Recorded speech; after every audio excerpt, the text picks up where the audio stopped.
My stepmother changed the locks on my father's house 36 hours after he died.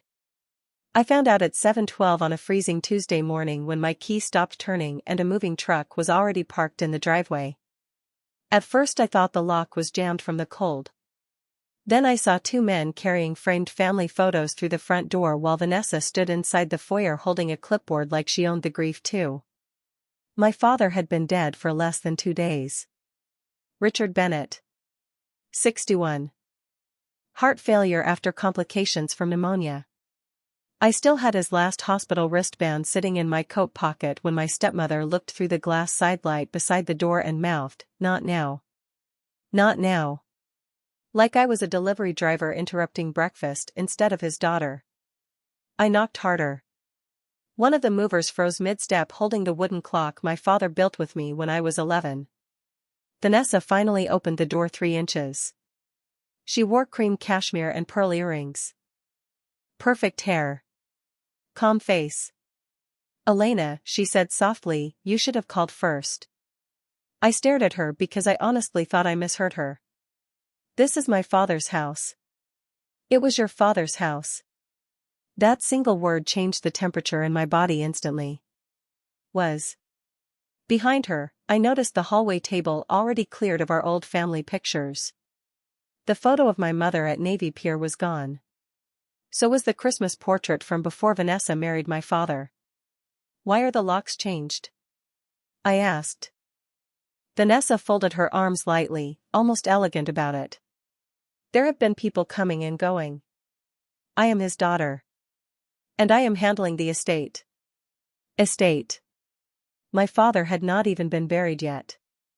A second mover passed behind her carrying one of Richard's fishing rods toward the truck outside. "Put that back," I snapped. The man hesitated awkwardly and looked at Vanessa instead of me. That hurt more than I expected. She had become the authority inside my childhood home so completely that strangers waited for her permission while I stood outside in the snow.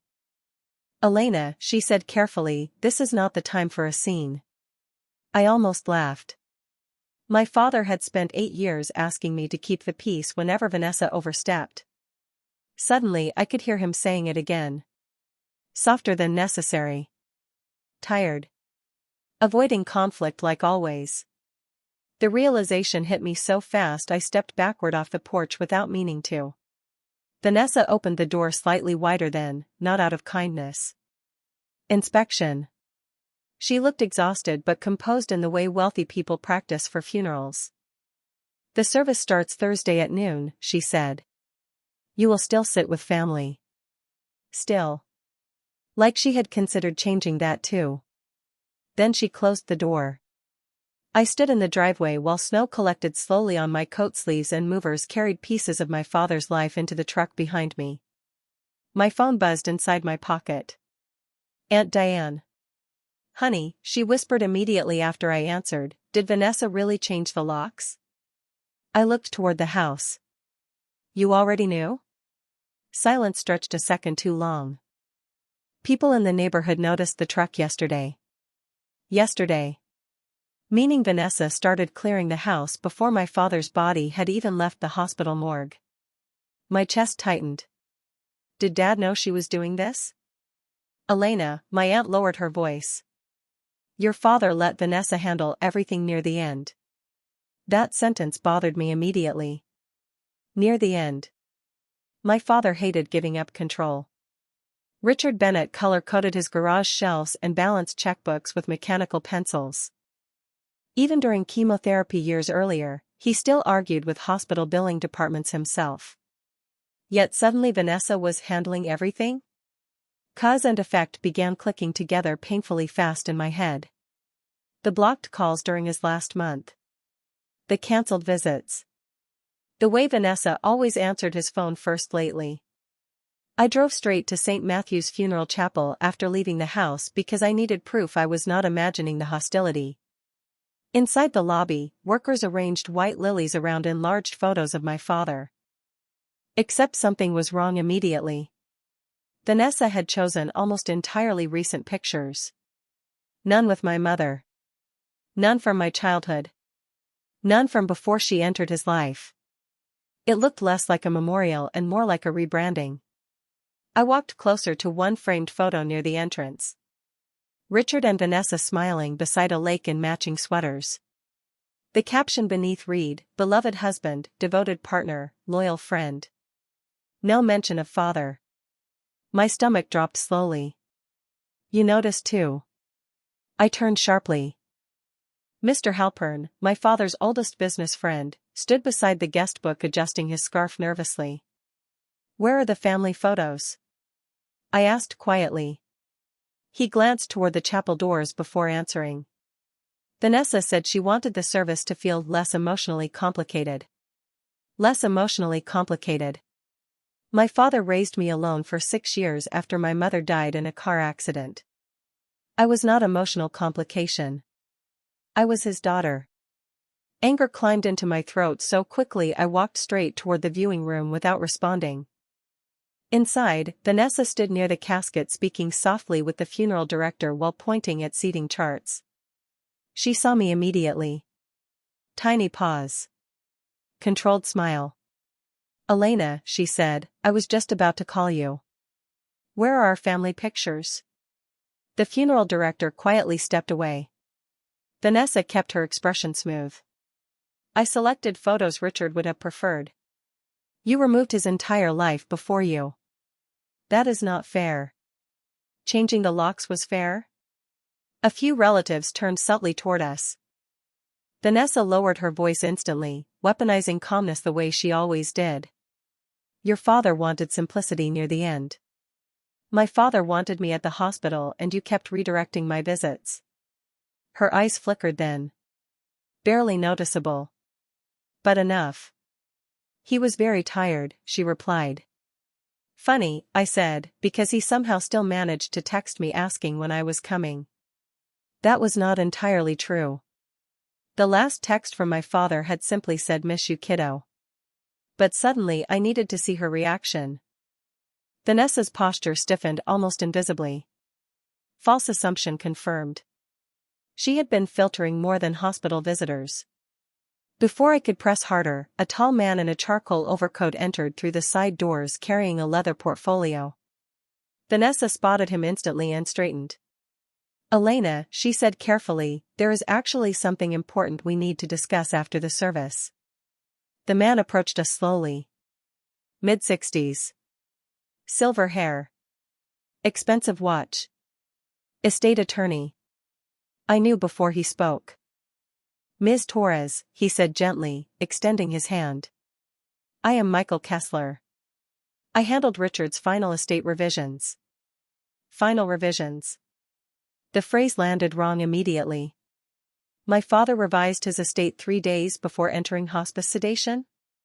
I stared at the portfolio under the attorney's arm while cold panic spread through my stomach. Vanessa folded her hands together almost delicately. "Richard updated everything before he passed," she said softly. Then she added the line that changed the entire shape of my grief. "There may be some surprises regarding the distribution."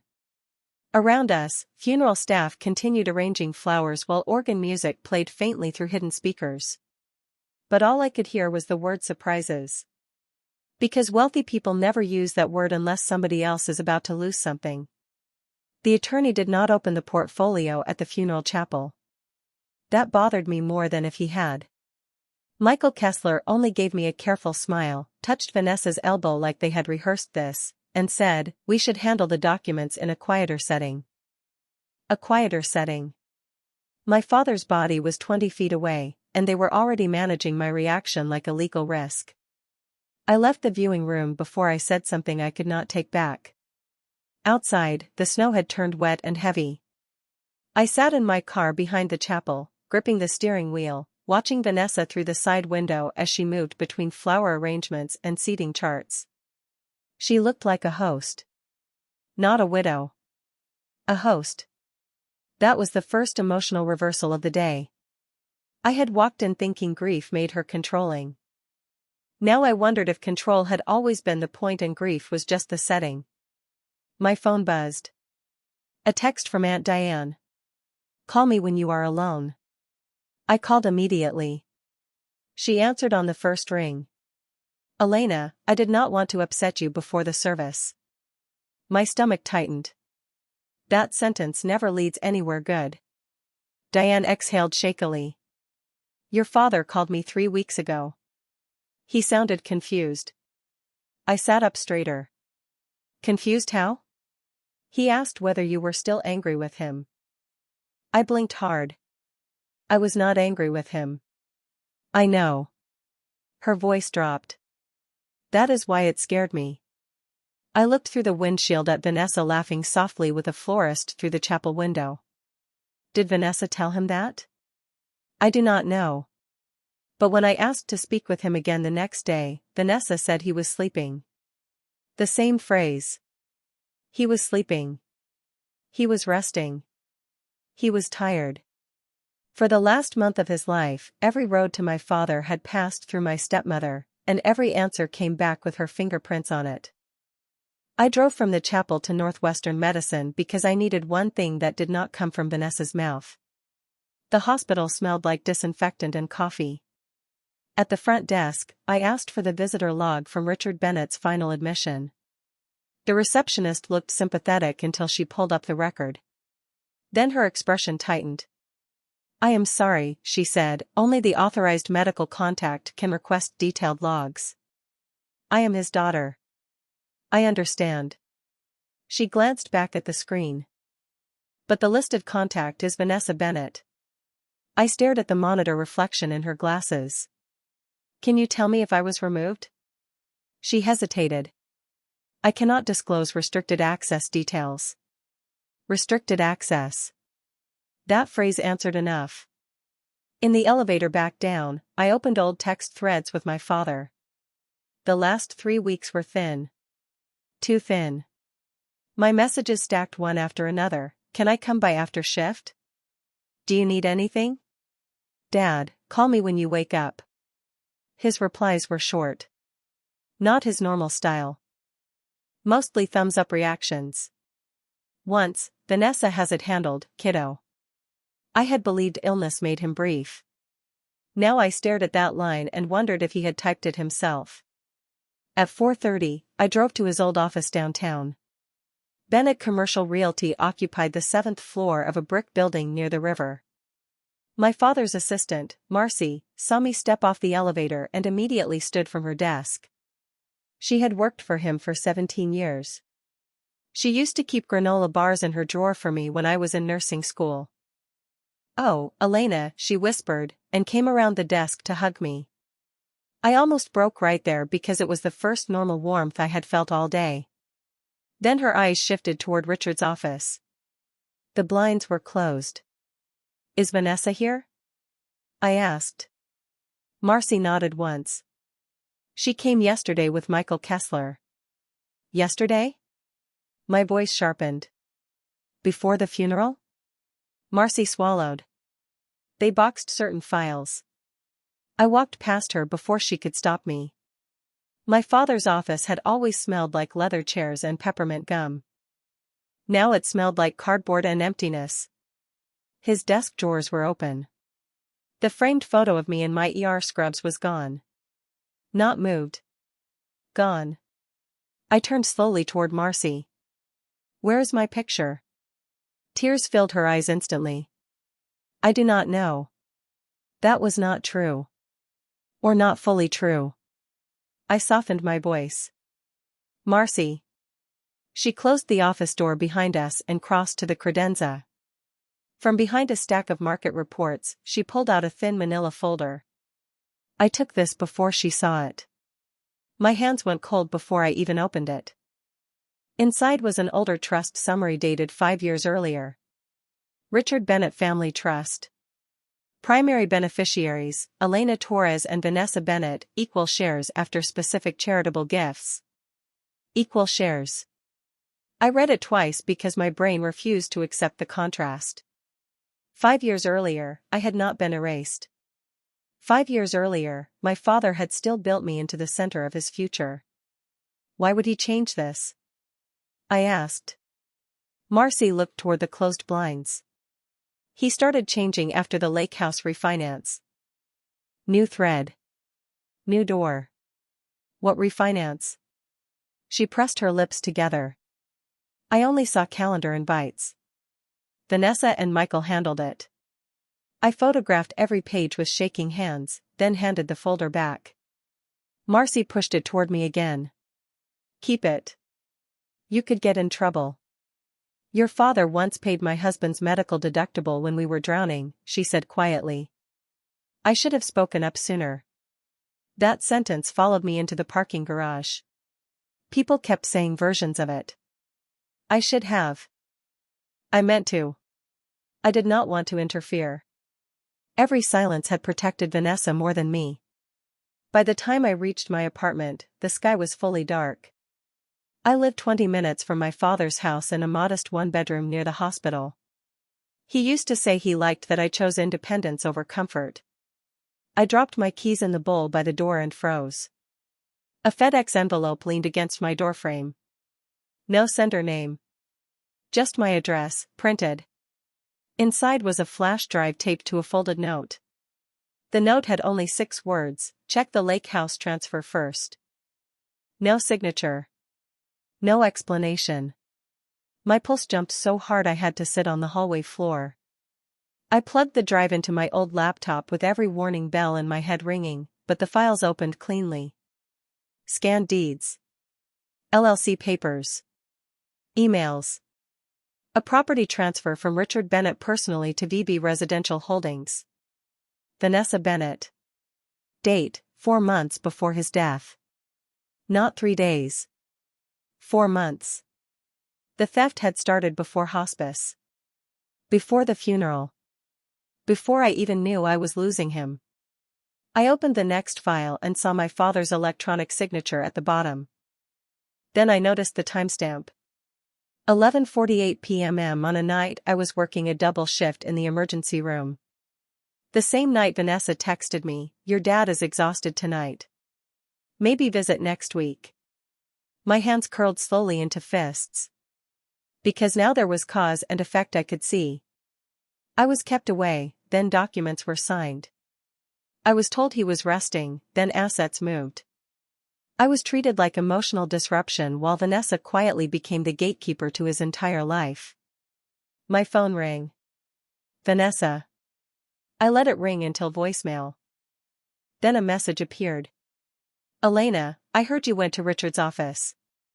Please do not make this harder than it already is. I stared at the screen and laughed once, sharp and humorless. Harder. She had changed the locks, removed the photos, controlled the hospital access, and now my questioning was the problem. Another text came through before I could put the phone down. Michael Kessler has scheduled the estate meeting for tomorrow at 10 o'clock. I suggest you come prepared to be reasonable. Reasonable. I looked at the old trust summary beside the lake house transfer files on my laptop. Then at the flash drive with no sender. For the first time since my father died, grief took a step back and something steadier moved forward. I was not ready to fight Vanessa for money. Not yet. But I was ready to find out exactly when my father stopped protecting me, and whether he had done it willingly.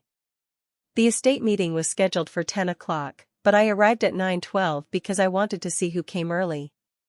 That was something the emergency room taught me: people reveal themselves before they know anyone is watching. I parked across from Michael Kessler's office and waited with coffee I never drank. At 9:34, Vanessa stepped out of a black Lexus wearing a navy dress, sunglasses, and grief arranged perfectly across her face. At 9:41, Michael met her at the side entrance instead of the lobby. That detail mattered. Attorneys do not use side doors for ordinary meetings. I took one photo through the windshield, then another when Vanessa handed him a slim folder. My first assumption was simple: she was giving him funeral paperwork or death certificates. Then Michael looked around the parking lot before tucking the folder inside his coat. That was not grief. That was coordination. By 9:58, I walked into the conference room with the flash drive in my purse, the old trust summary folded inside my coat, and my father's hospital wristband still in my pocket like some useless proof that he had been real before everyone turned him into documents. Vanessa sat at the far end of the table. Michael sat beside her, not across from her. Another detail. He smiled at me like I was a difficult patient refusing discharge instructions. Elena, thank you for coming. I stayed standing. Why did you meet her outside? Vanessa removed her sunglasses slowly. Good morning to you too. Michael cleared his throat. Mrs. Bennet provided additional materials. Before the meeting. That is common. Through the side entrance? His smile thinned. Vanessa leaned back, composed. Your father hated conflict. I am trying to keep this peaceful. I sat down then because standing made me look angry, and angry made me easier to dismiss. Michael opened the portfolio and began explaining the final estate package. The house. The lake property. Investment accounts. Several business holdings. Nearly everything flowed to Vanessa or entities controlled by Vanessa. I listened without interrupting until he reached the phrase Richard's clear and final intent. Then I placed the older trust summary on the table. Vanessa's eyes flickered before she could stop them. Michael stopped speaking. This says 5 years ago I was equal beneficiary, I said. So tell me exactly when his clear intent became erasing his only child. Michael folded his hands. Estate plans evolve. Conveniently around the lake house transfer? Vanessa looked at me sharply. There it was. She had not expected me to know about the lake house yet. Michael recovered first. Property restructuring is not unusual in high-value estates. I reached into my purse and pulled out a printed deed from the flash drive. Neither is signing a transfer at 11:48 p.m. while your daughter is told not to visit because you are too exhausted? Vanessa's calm cracked just enough for me to see the woman underneath. You have no idea what those final months were like. Then explain them. She looked away. Not at Michael. Away from him. That surprised me. For the first time, I wondered if even she was afraid of what he had done with her advantage. False lead, maybe. Or another layer. Michael pushed the deed back toward me with 2 fingers. This document is valid. I did not ask if it was valid. I asked if my father understood it. The room went quiet. That was when Michael closed the folder. Not slowly. Decisively.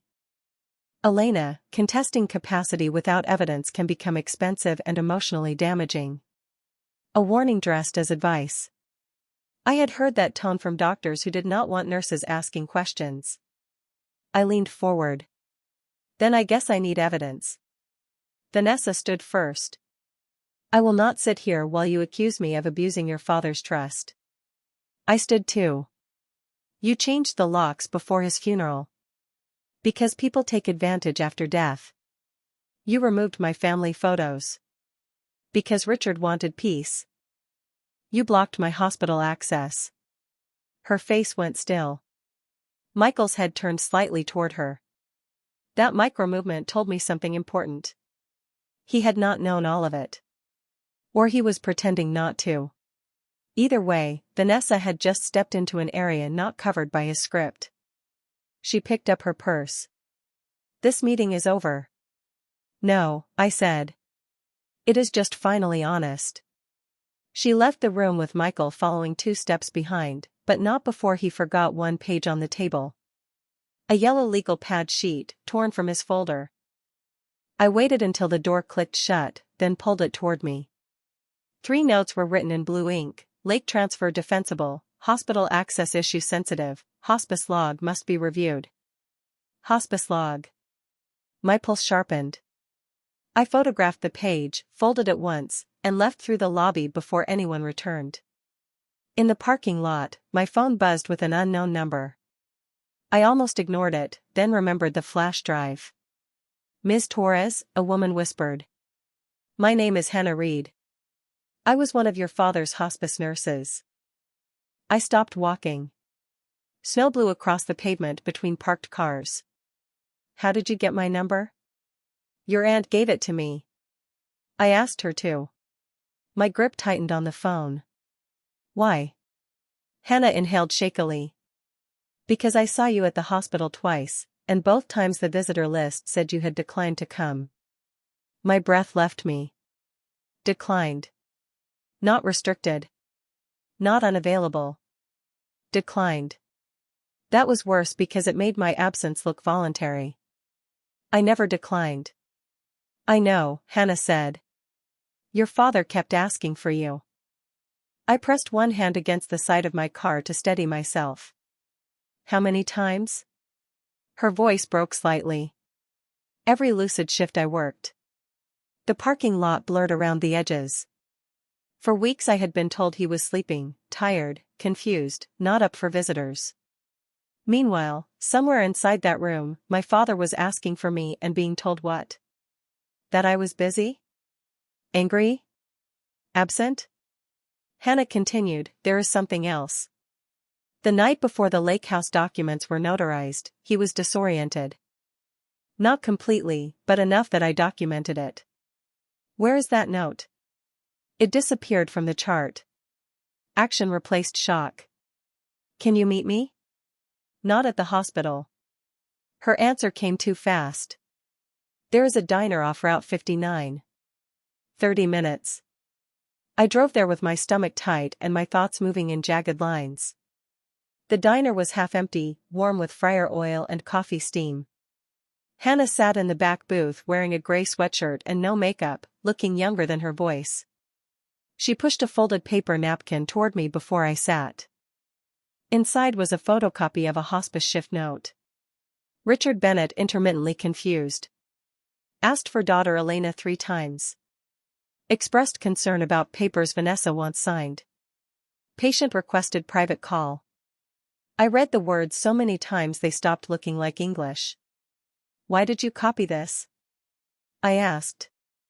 Hannah looked down at her hands. Because the next day, it was gone. And Mrs. Bennett said your father had been emotional and unreliable. Did you tell anyone? My supervisor said family dynamics were complicated. That phrase again. Complicated. People used it when they wanted to avoid choosing right from wrong. Then Hannah slid a second item across the table. A small folded sticky note. He gave me this during my last shift with him. I was supposed to give it to you if you came. But you never did. My fingers trembled as I opened it. My father's handwriting was weak but unmistakable. Lena, do not trust the Lake papers. Ask Marcy for old trust. I covered my mouth. He had tried. Not enough. Too late.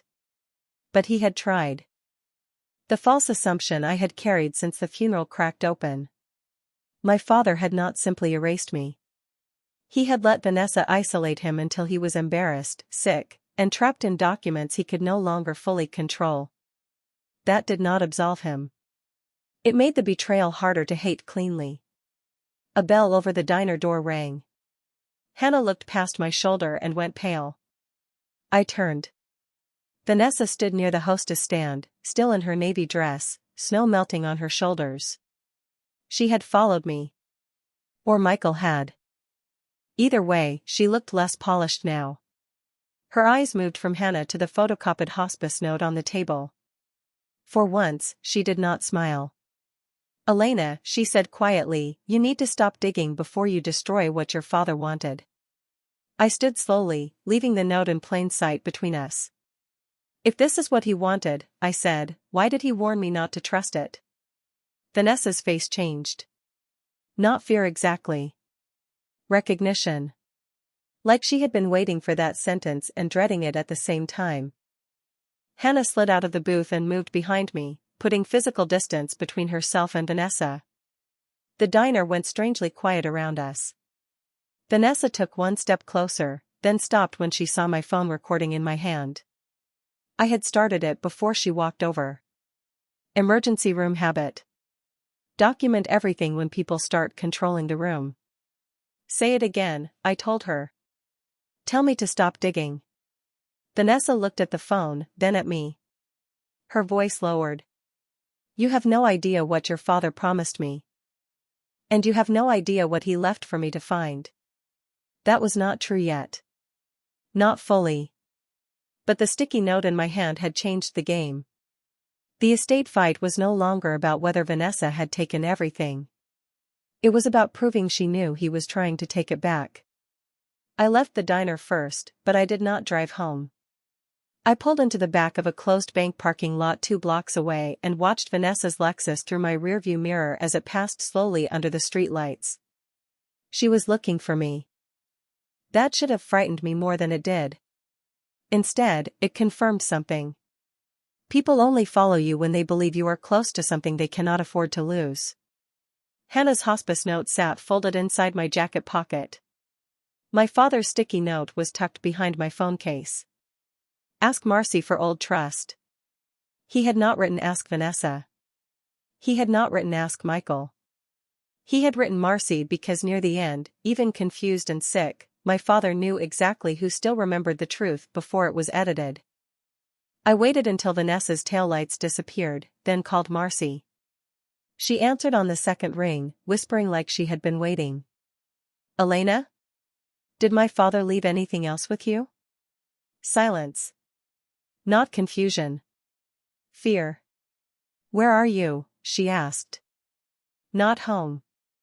Good. Do not go home yet. My hands tightened around the steering wheel. Why? Marcy exhaled shakily. Vanessa came by the office again after you left. She asked whether I gave you anything. The cold inside me sharpened. What did you say? I said no. Did she believe you? Marcy gave a small, humorless laugh. Vanessa never believes anyone. She only decides whether they are useful. That sounded too practiced to be gossip. It sounded like years of observation. Meet me, I said. Not at the office. Marcy chose a 24-hour copy shop near the highway, the kind with buzzing fluorescent lights and tired college students printing assignments at midnight. I arrived 15 minutes later wearing my hospital hoodie pulled under my coat. Marcy was already inside near the self-service machines, holding a reusable grocery bag instead of a briefcase. Smart. Ordinary things disappear better than official ones. She did not hug me this time. She looked over my shoulder first. You were followed? Maybe. Then we move fast. She emptied the bag onto the counter. 3 file folders. A small envelope. A flash drive labeled RB Personal. My throat tightened at my father's initials. He gave you this? Not directly. Marcy fed pages into the scanner with trembling hands. He asked me to print certain documents 2 months ago. Then Vanessa started coming to every meeting. After that, he stopped asking from his regular email. I looked at her. What does that mean? She slid one folder toward me. Inside were messages from an account I did not recognize. Old baseball references in the subject lines. My father's private code for things he wanted hidden in plain sight. He used this email when he did not want Vanessa to see. I opened the first printed message. Marcy, if Elena calls asking about the trust, tell her I was wrong to let things get this far. My vision blurred before I finished the sentence. I turned away from the counter because grief still had the power to ambush me in public places. Marcy pretended to adjust the scanner settings, giving me space without making it obvious. I loved her for that. Then the copy shop door opened.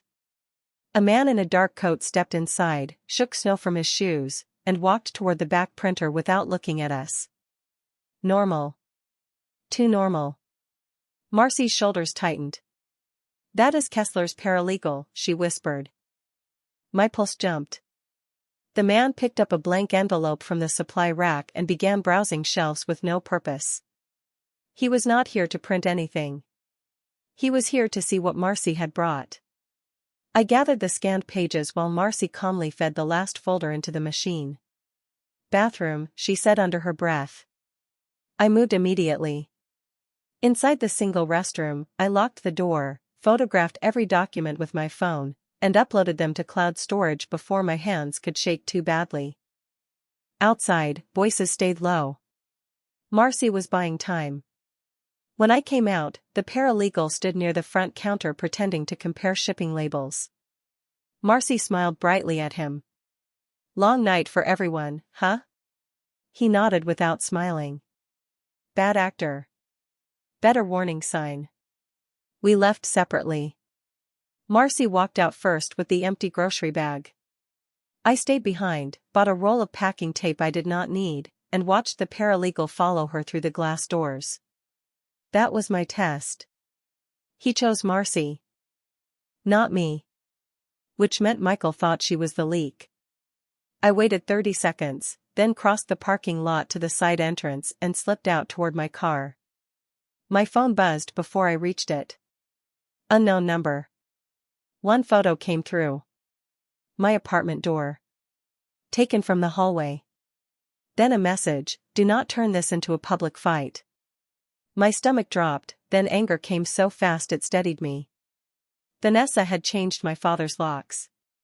Now someone had gone to my apartment. The pattern was no longer subtle. Control the door.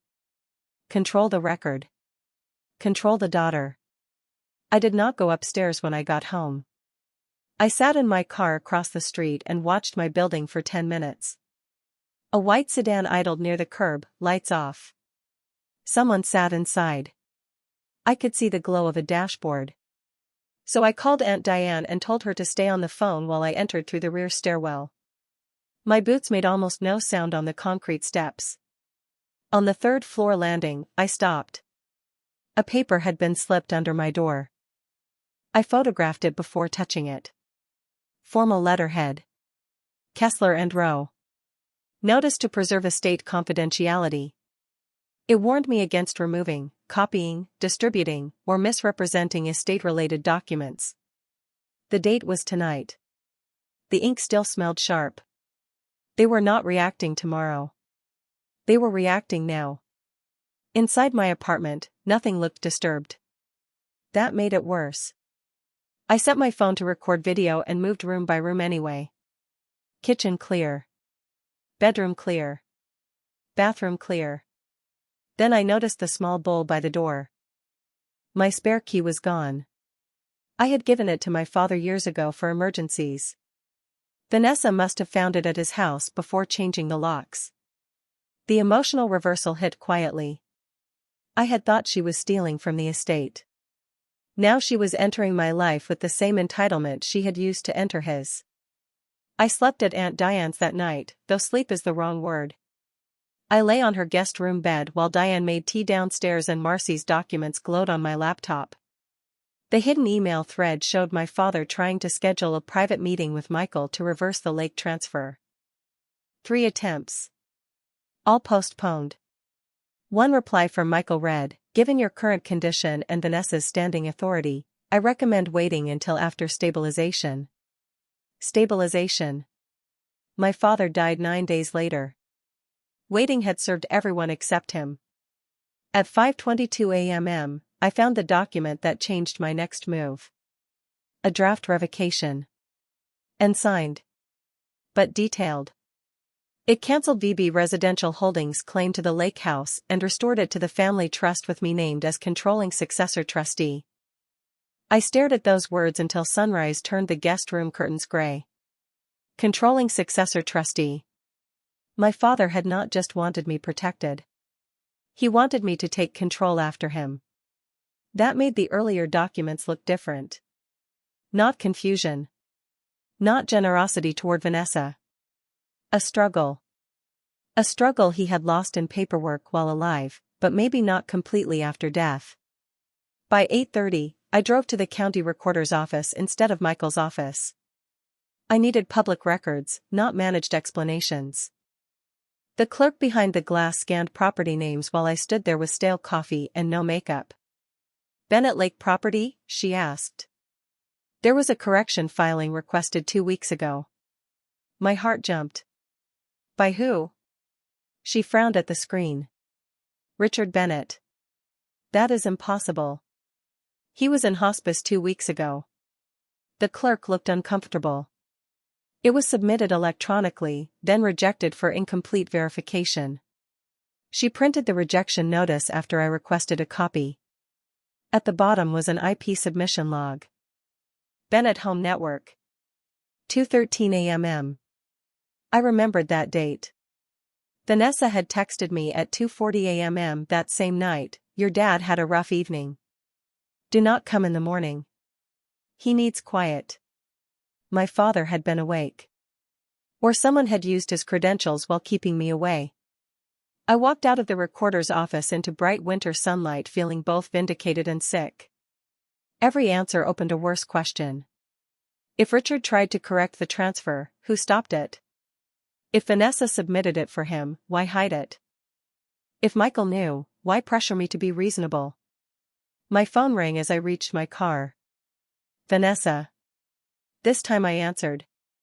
"Elena," she said, voice smooth but thin, "we should talk before you make mistakes you cannot undo." I looked at the rejection notice in my hand. Funny. Dad tried to undo one too. Silence. Then, quieter, "Where did you hear that?" Not denial. Confirmation. I stepped closer to my car window, watching my own reflection look back at me, tired but finally awake. "You keep asking me to stop digging," I said. "But every time I dig, I find my father trying to climb out." Vanessa inhaled slowly. When she spoke again, the calm was gone. "Your father promised me that lake house." "Maybe," I said. "But it looks like he changed his mind." She did not answer immediately. When she did, her voice was low and sharp. "Then you better hope he was still capable of changing it." The line went dead. I stood in the parking lot holding the recorder's notice while the meaning settled. Vanessa's defense was not that my father never tried. Her defense was that he was too weak for it to count. Vanessa's last sentence stayed with me longer than I wanted it to. You better hope he was still capable of changing it. I drove to Aunt Diane's house with the recorder's notice on the passenger seat and my father's sticky note tucked behind my phone case. For the first time, I was not only angry at Vanessa. I was afraid she might be right in one specific, brutal way. What if my father had tried to fix everything too late? What if all I had were fragments of regret that could not survive a courtroom? Aunt Diane opened the door before I knocked. She had already made coffee and cleared the dining table like she knew grief had become paperwork now. "You look like him when he was cornered," she said softly. I set the rejection notice down between us. Then maybe he should have taught me how to fight before he disappeared. She flinched, and I regretted it immediately, but not enough to take it back. Diane read the notice slowly. Her hands trembled when she reached the timestamp. "That night," she whispered. "What?" She looked toward the window before answering, as if Vanessa might be standing in the yard. "Richard called me that night. Around 2. My whole body sharpened. "Why did you not tell me?" "Because the call barely lasted 30 seconds. He sounded weak. I thought maybe I dreamed part of it." "What did he say?" Diane pressed her fingers against her mouth. "He said, 'Tell Lena I found the blue box.'" Then the line cut off. Blue box. The phrase hit something old in my memory, but not clearly enough. I stood and paced the dining room, passing framed photos of birthdays Vanessa never attended and holidays my father gradually stopped hosting. "Blue box," I repeated. "Did he keep one at the house?" Diane shook her head. "Maybe at the lake." "The lake house?" "Of course. Everything kept circling back there. Not because of property value. Because my father had hidden something where Vanessa believed she had already won." By noon, I was driving north with Aunt Diane in the passenger seat. The lake house sat 90 minutes outside the suburbs, a cedar-sided property overlooking frozen water and bare trees. Vanessa had already changed the locks there too, but Diane still had the code to the old detached garage because my father never trusted smart locks on outbuildings. The keypad beeped green on the second try. That tiny sound felt like permission from a ghost. Inside, the garage smelled like gasoline, dust, and cold wood. My father's fishing gear lined one wall. I had not been there in almost 2 years because Vanessa kept saying the place was too much upkeep and Richard needed quiet weekends. Another phrase that now translated itself. Quiet meant away from me. Diane searched shelves near the workbench while I moved old tarps and paint cans. 10 minutes later, I found it behind a stack of snow tires. A blue metal cash box with a dented lid and a faded Cub sticker. My hand started shaking before I touched it. I remembered being 12, sitting beside my father on the dock while he locked emergency cash inside it and told me, every family needs one place nobody thinks to look. Vanessa had never heard that story. The key was taped beneath the workbench drawer, exactly where he used to hide it. Inside the blue box was not cash. It held a flash drive, a small digital recorder, and an envelope addressed to me in my father's weakening handwriting. Diane stepped back without being asked. I opened the envelope first. Lena, if you found this, then I was not able to fix it cleanly. Do not let them make this about money. That is where they will want the fight to stay. It was never only money. I had to sit down on an overturned bucket because my knees almost folded. The note continued. Vanessa did not force me to push you away. I did that. She made it easier. That sentence changed the shape of everything. I had been building a clean story because clean stories hurt less. Vanessa stole my father. Michael enabled her. My father tried to return. But there it was in his own handwriting. He had chosen avoidance before manipulation ever became convenient. Diane touched my shoulder lightly. Elena. I shook my head. No. I need to hear it.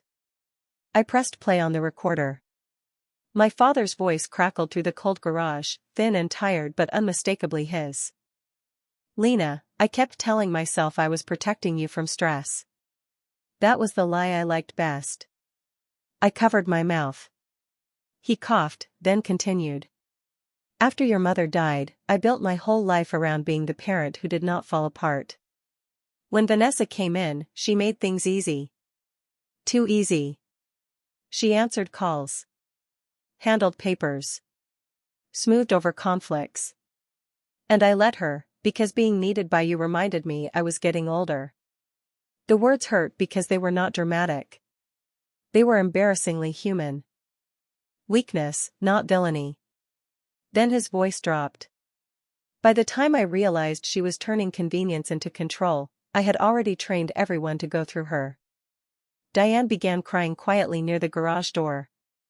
I kept listening. The lake house transfer was supposed to be temporary. Michael said it would protect the property during medical uncertainty. Vanessa said you would understand later. I signed because I was tired and ashamed and angry that my own daughter had a life that did not revolve around me anymore. I recoiled slightly. That was the twist I had not expected. He had not only been isolated from me. He had resented me too. My independence, the very thing he used to praise, had become proof in his mind that I did not need him. Vanessa had not invented that wound. She had pressed on it until he signed. The recorder clicked softly as he shifted. Then I saw what they were doing. The trust. The house. The accounts. I tried to reverse the lake filing. I tried to call you. Vanessa told me you were working doubles and did not want drama. I believed her longer than I should have because it punished you for not needing me. That is the part one am most ashamed of. I stopped the recording. The garage went silent except for wind pushing against the door. I wanted to hate him. I wanted him to remain the victim because then my grief could stay clean.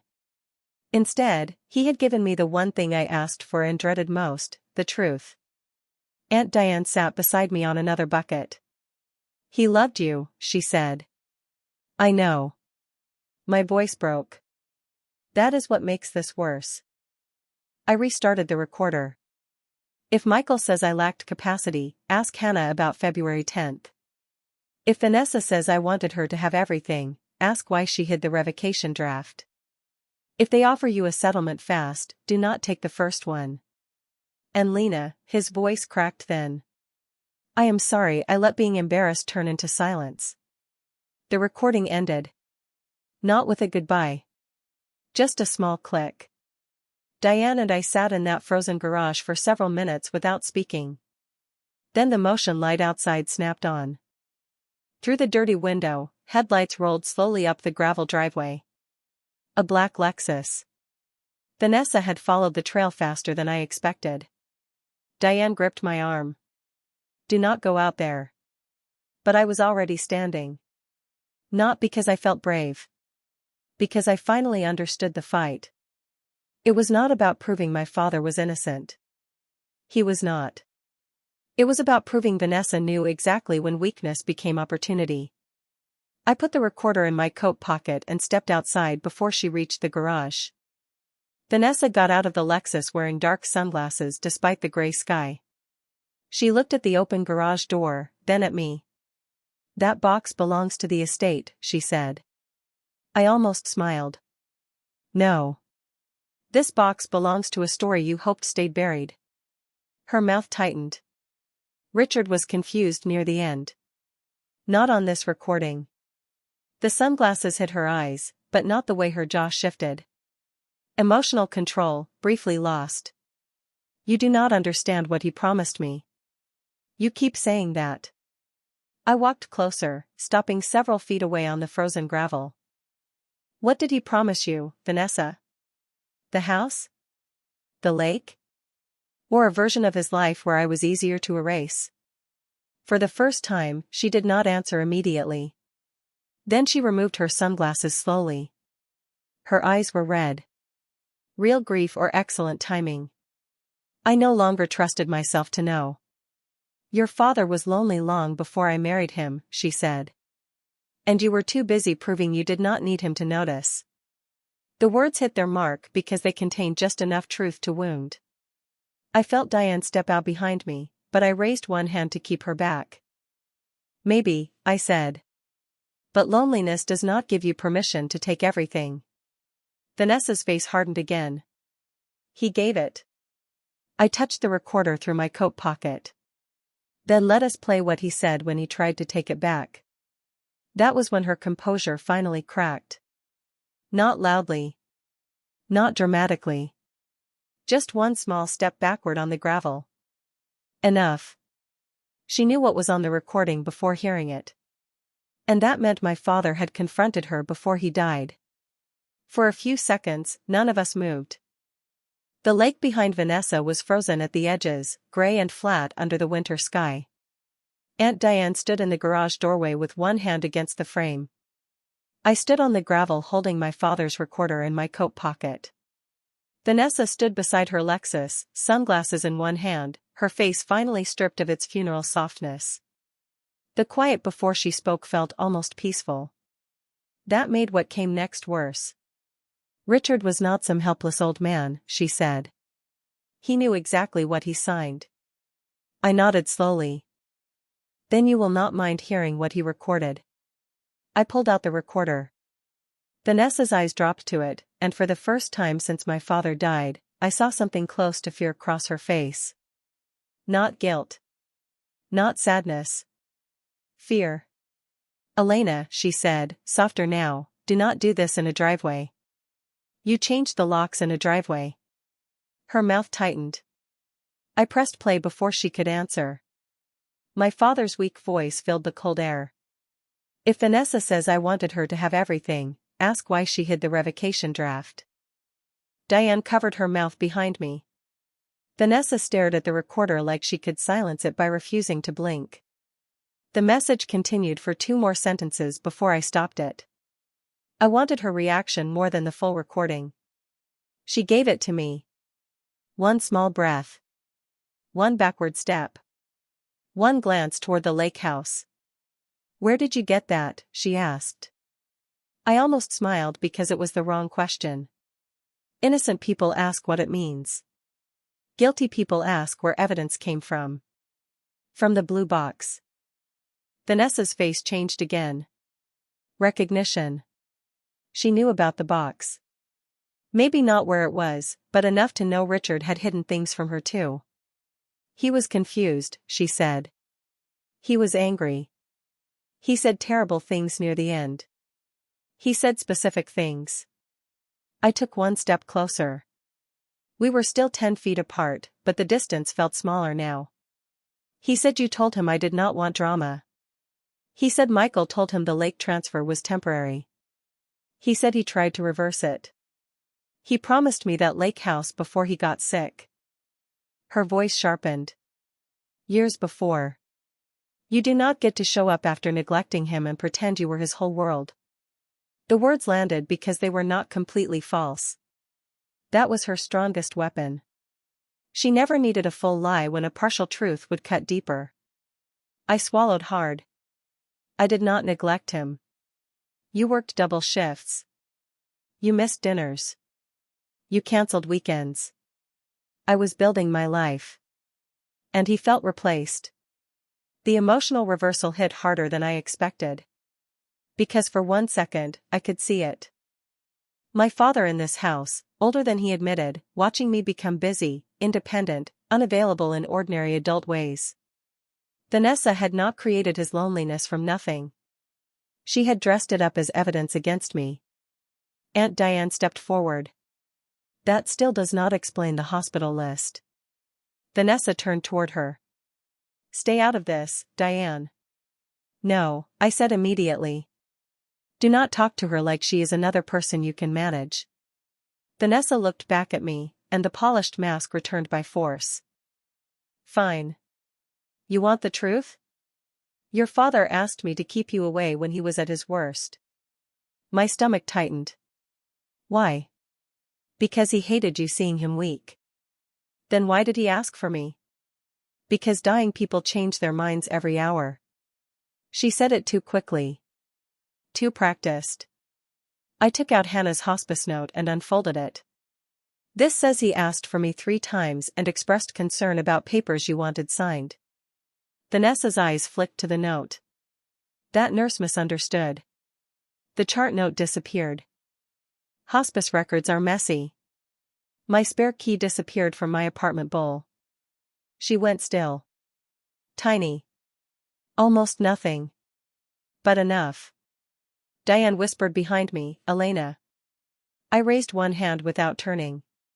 Did you take my spare key from Dad's house? Vanessa looked away toward the lake. Richard kept many keys. Did you send someone to my apartment? Michael sent a preservation notice. That is not what I asked. The wind moved through the bare trees. For the first time, Vanessa did not have a clean answer ready.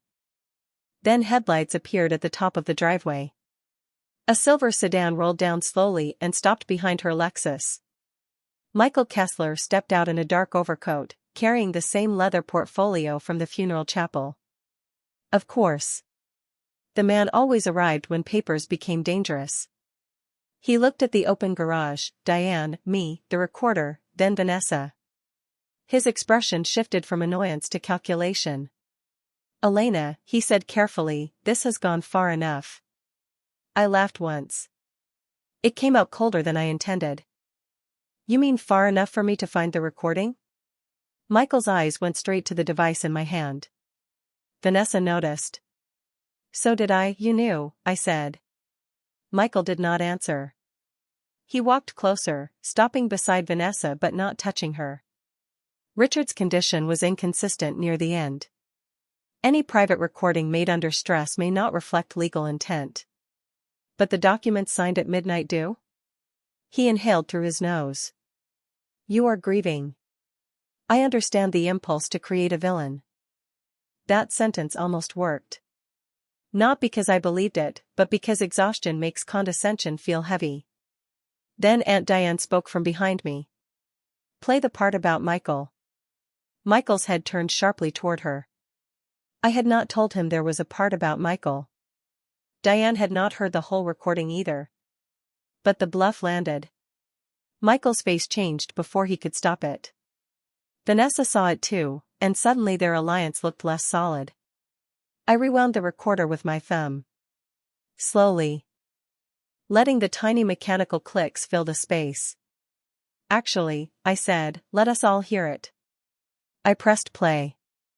My father's voice came again, weak and rough. Michael said waiting would protect me. It protected the paperwork. Not me. Michael's jaw tightened. The recording continued. Vanessa wanted certainty. Michael wanted clean execution.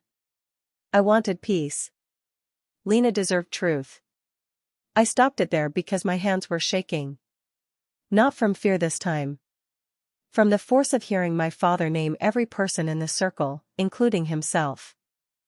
Nobody had clean hands. Not Vanessa. Not Michael. Not Richard. Maybe not even me. In the smaller ways families wound each other by disappearing politely. Michael stepped forward. I need to preserve that device. I pulled it back. No, it is estate property. It is evidence. Of what? He asked sharply. A sick man's regret? Vanessa's face turned toward him. That was the unexpected turn. Even she looked startled by how cruel that sounded. For weeks she had used my father's condition as strategy.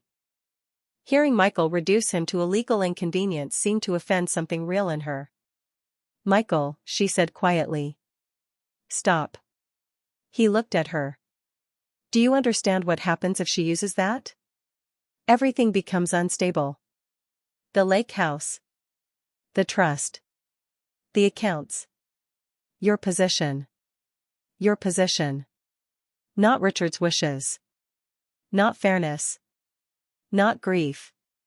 Position. Vanessa heard it too.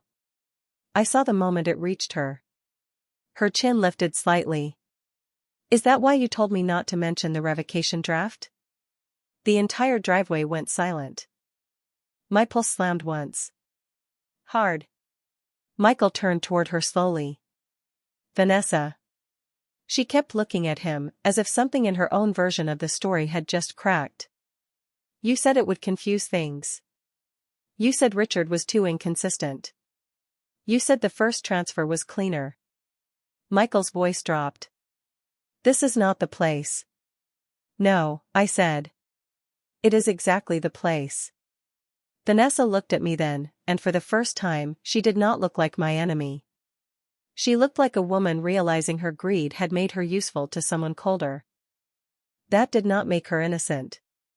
It made the room bigger. Michael had not invented her entitlement. He had weaponized it. Vanessa swallowed. Richard told me he wanted the lake house secured for me. He did. But after the hospital, after the medications, he started panicking. He said he wanted to talk to Elena before anything else moved. Michael said if we waited, the whole estate could end up frozen. Diane stepped onto the gravel fully now. So you kept Elena away. Vanessa's eyes filled, but her voice stayed defensive. I thought he was spiraling. I thought she would make him change everything because of guilt. He was allowed to change his mind, I said. Vanessa looked down. There it was. The truth, finally simple enough to hurt. She had not forged my father's loneliness. She had not forced every signature. But when he tried to reach back toward me, she stood in the doorway and called it protection. Michael reached for Vanessa's arm. Do not say another word. She pulled away. Do not touch me. That movement shifted everything. Michael's control broke first in his face, then in his voice. You wanted this structure. You pushed for it. Do not pretend now that you were dragged into it. Vanessa flinched, and I almost hated him for making me feel sympathy for her. Almost. Then he looked at me. Your father made promises to everyone and left me to clean them up. No, I said. You cleaned them in the direction that paid you. His eyes narrowed. Careful. I took out my phone and held it up. I have been recording since you arrived. That was not entirely true. I had started when his car came down the driveway. Enough. Michael looked toward the phone, then back at me. He was too experienced to explode. But his silence was its own confession. Vanessa sat suddenly on the edge of her Lexus seat, one hand pressed to her mouth. The breakdown came quietly. No performance. No elegant tears. Just a woman finally realizing that winning had cost her the one thing she thought she was proving, that Richard had chosen her freely and completely.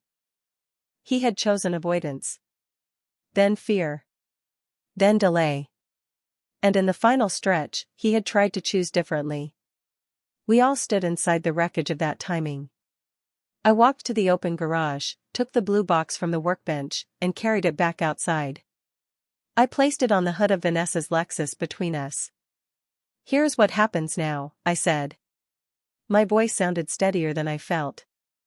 The recorder, the hospice note, the revocation draft, the county rejection notice, and every email Marcy copied go to my attorney by tonight. Michael started to speak. "If you interrupt me," I said, "I send the recording to the state bar first." He stopped. Vanessa looked up at me through wet eyes. "What do you want?"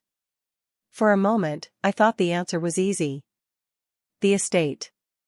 The lake house. The accounts. Everything back. But standing there with my father's voice still vibrating inside me, I realized the money was only the visible wound. "I want the original trust reviewed," I said. "I want the lake transfer frozen. I want the hospital records preserved. I want my father's belongings returned before the funeral. And I want everyone to stop telling me what he wanted while hiding what he tried to say." Vanessa closed her eyes. Michael looked at the ground. Diane began to cry quietly behind me. The lake wind moved between us, cold and clean. No one looked victorious. That was the peak of it, really. Not shouting. Not courtroom triumph.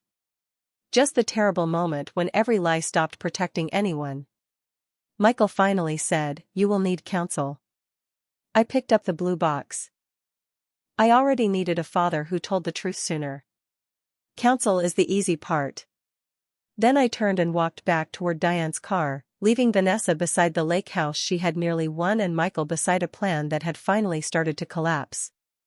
The funeral happened 4 days later under pale gray skies and freezing rain.